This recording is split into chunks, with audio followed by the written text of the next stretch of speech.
سیدنا ابو سعید خدری رضی اللہ عنہ کہتے ہیں، میری والدہ نے مجھے رسول اللہ صلی اللہ علیہ وسلم کی طرف بھیجا تاکہ میں آپ سے کوئی چیز مانگ کر لاؤں۔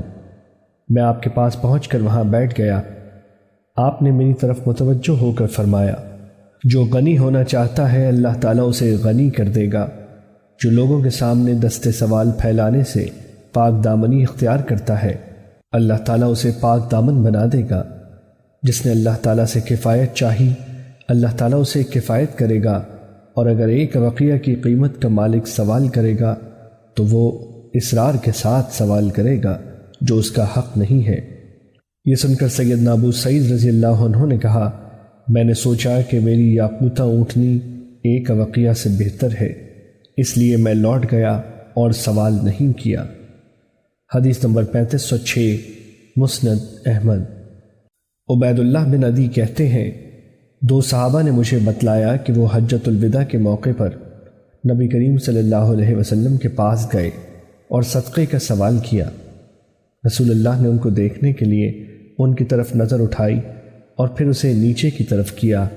آپ نے دیکھا کہ وہ دونوں مضبوط اور قوی آدمی ہیں، اس لیے آپ نے ان دونوں سے فرمایا، اگر تم چاہتے ہو تو میں تمہیں صدقے میں سے کچھ دے دیتا ہوں، لیکن حقیقت یہ ہے کہ کسی مالدار اور کما سکنے والے قوی آدمی کا صدقے میں کوئی حصہ نہیں ہے۔ حدیث نمبر 3507 مسند احمد۔ سیدنا حبشی بن جنادہ رضی اللہ عنہ بیان کرتے ہیں کہ رسول اللہ صلی اللہ علیہ وسلم نے فرمایا، جو آدمی بغیر کسی ضرورت کے سوال کرتا ہے وہ گویا کہ آگ کے انگارے کھاتا ہے۔ حدیث نمبر 3509 مسند احمد۔ انصاری صحابی سیدنا سہل بن حنظلیہ رضی اللہ عنہ بیان کرتے ہیں کہ عینہ اور اقرا دونوں نے رسول اللہ صلی اللہ علیہ وسلم سے کچھ مانگا۔ آپ نے سیدنا معاویہ رضی اللہ عنہ کو حکم دیا کہ وہ ان کو علاقے کے عامل کے نام ان کے حق میں کچھ لکھے۔ سیدنا معاویہ رضی اللہ عنہ نے تحریر لکھی اور رسول اللہ نے اس پر مہر لگائی۔ آپ نے سیدنا معاویہ کو حکم دیا کہ وہ یہ تحریر ان کے سپرد کرے۔ عینہ نے پوچھا کہ اس میں لکھا ہوا کیا ہے؟ آپ نے فرمایا، اس میں وہی کچھ لکھا ہوا ہے جس کا میں نے حکم دیا۔ اس نے اس تحریر کا بوسہ لیا اور اس کو اپنی پگڑی میں باندھ لیا۔ وہ ان میں سے دانا اور عقل مند آدمی تھا۔ اقرا نے کہا، میں نے ایک تحریر اٹھائی ہوئی ہے، مجھے علم نہیں کہ اس میں کیا لکھا ہے، یہ تو متلمس کے صحیفے کی طرح بات ہے۔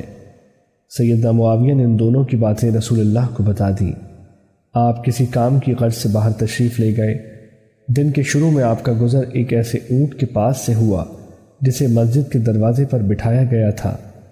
آپ وہاں سے دن کے آخر میں گزرے تو وہ اونٹ اسی جگہ پر اس طرح بیٹھا ہوا تھا۔ آپ نے فرمایا، اس اونٹ کا مالک کہاں ہے؟ اسے تلاش تو کیا گیا مگر وہ نہ ملا۔ پھر آپ نے فرمایا، تم ان جانوروں کے بارے میں اللہ تعالیٰ سے ڈر جاؤ۔ جب تم ان پر سوار ہو تو یہ تندرست ہونے چاہیے، پھر جب تم ان پر سواری کرو تو یہ موٹے تازے ہونے چاہیے۔ آپ نے یہ باتیں غصے کی حالت میں ارشاد فرمائیں۔ پھر آپ نے فرمایا، جو شخص غنا کے باوجود مانگتا ہے وہ جہنم کی آگ میں اضافہ کرتا ہے۔ صحابہ نے کہا، کتنی چیز اسے کفایت کرے گی؟ آپ نے فرمایا، چیز کی اتنی مقدار ہو کہ صبح اور شام کا کھانا بن جائے۔ حدیث نمبر 3510 مسند احمد۔